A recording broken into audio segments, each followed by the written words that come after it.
first person only, but now I'm not sure. But as everyone scratches off Resident Evil off their demo list. No, like it was. We know at least that will be some of the gameplay. Yeah, absolutely. We do know that. It's just, will there also be third person? And then, we didn't get to see any of the combat. And they said there will be combat. Like, there's the axe in the demo. Yeah. We don't really see how the axe works. So they said there will be combat. And then I did like how the demo set up the puzzle solving. Uh-huh. So I'm curious to see if it's going to be more linear, like everybody's going to find this. Everyone's going to find the jewel to put in the statue eye and blah, blah, blah. Or if it'll be like the demo where you may not find all the clues. And depending on that will depend on what happens next. Now it's Detroit. So now, now I'm just so confused. Alex is right. Like, I loved it, but I have so many questions. I have so many questions. For sure. But yeah, I think it was very impressive. And Alex, you mentioned that you had another one. Yeah, and we're gonna come back to it time and time again. But the Zelda gameplay is phenomenal. And I guess before we jump into that one, I think the interesting thing with Zelda and God of War is all these big titles, these AAA titles, introducing a lot more RPG elements. Yeah. Oh, for sure. And so that kind of, I think, was a theme of gameplay in some of the great games coming out this year, is the inclusion of those aspects. And I know we're seeing just a bit in trailers and gameplay, but it doesn't feel tacked on. It doesn't feel like it's just kind of trying to fit the trend. It feels like it's a real inclusion in the design of the game. Yeah. Yeah, I mean, I'd be lying if I said that Zelda wasn't at the top of my list. But we're going to get back to that.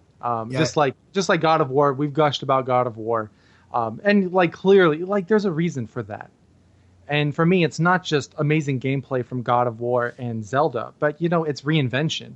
They're not afraid to shake up something that, especially in terms of Zelda, they don't like messing with that formula too much. Yeah. And to see them basically just rewrite it from scratch, this 30-year-old franchise this year. That's pretty incredible. And what they've come up with for Breath of the Wild,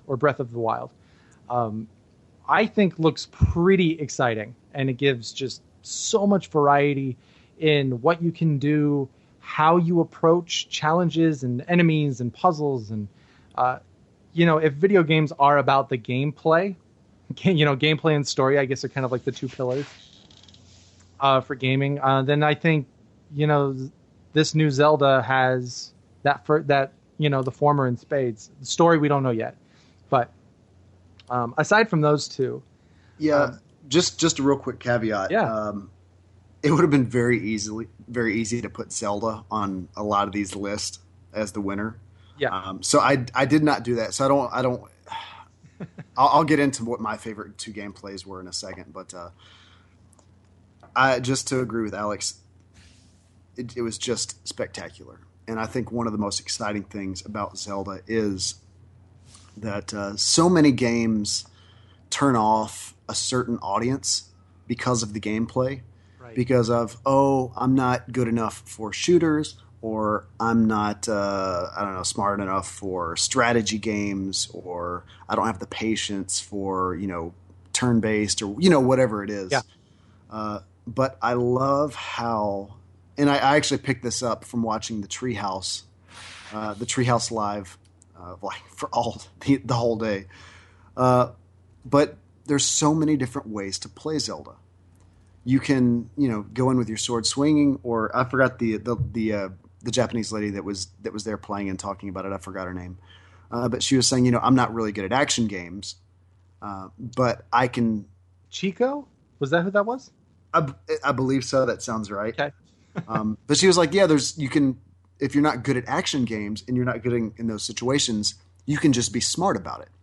Like, I'm going to pick up this object and use this object to block the enemy from me, or I can stand far away and attack them, or wait till night when they're asleep. Yeah. Or like the big skull kind of the hideout where the enemies, like they had the little candle hanging up and you can shoot that and it'll explode and take them all out before you even get up there. So there's so many different ways to play, and I just found that absolutely fascinating. I love it. No, I absolutely agree. It's not really random. It's just I guess it's smart design, where every encounter can be different, and how, like I was saying earlier, how you approach everything can be different, and every player is going to play the whole game differently. You can, I think it was Anuma who was saying that you could run out of that temple or wherever Link wakes up from in the very, very beginning of the game. You can run out of there, bypass everything, and book it straight to the final boss. But to do that, it requires like a tremendous amount of like gaming skill. But it's there. There's no order. There are no requirements. You can play it however you want.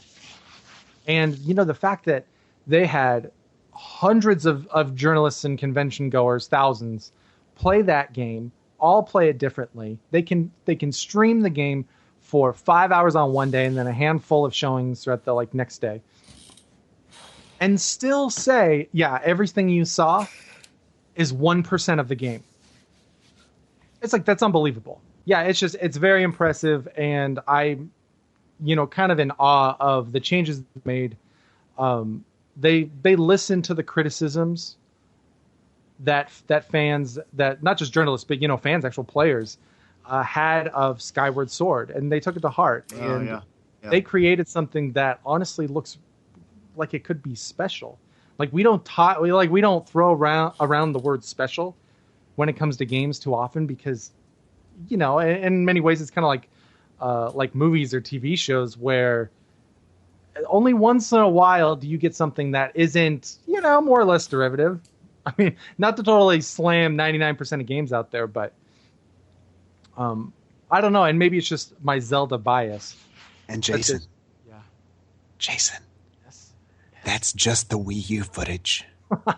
Whoa, man. Just wait till we see it on NX. And they have said that on NX the game is exactly the same. However, it does look different. Mm-hmm. So we will see. It's very exciting, especially for that art style, because I love the art style. But yeah, just thinking about it being crisper and clearer and higher frame rate and just everything. So excited. Sorry, a little spaz there, but man, aside from that, because like you said, we could just talk on and on and on about Zelda, and maybe we will, but not maybe not for this show. But I do want to call out in terms of like presentations or like demonstrations. I mean, for gameplay. I also want to like give shout outs to Call of Duty Infinite Warfare. Like it really impressed me. The ship assault demo at Sony's conference. I thought I was done with Call of Duty. I'm not so sure about that. Very impressive from a series, I've played a dozen games of. Mm-hmm. And then I also want to give a shout out to We Happy Few. Oh yeah, okay, very nice. And I will talk about this game a little later, a little more extensively. But I just want to say that this is an indie title, a Kickstarter back title that it's reminiscent of THX 1138 and BioShock, and with its art style and how it approaches story. Microsoft had a great gameplay demonstration of We Happy Few. If you haven't seen it, check it out. This game is nuts. Yeah, there's so much about that excites me, but I like many other things, I still have so many questions. The gameplay, and I can't even remember how much they showed just via online. I guess it's probably all out there now, but I know at E3 they were showing off I guess it's just it is online now. It is online. That first little bit where you stop taking your pill Yeah. And the cops come after you. That's basically the demo that they have at E3. Yeah, that was the conference demo. Okay, so yeah, there's not much beyond that, and I know they said, if I'm not mistaken, correct me if I'm wrong, but that it is procedural. Oh, I don't know. That's interesting. So there's like multiple situations you can find yourself in, and then you just have to survive. So I don't know if it's going to be. I need clarification on this because I feel like I'm going to say the wrong thing, but I guess it's not like quite as narrative and story based like BioShock was, like the last BioShock was, and maybe it's more procedural stories where you just kind of get thrown into it and then you go from there. Well, I honestly don't know. It does arrive on Steam Early Access and then the Xbox Game Preview Program late July. So we're all going to know soon how this game has turned out.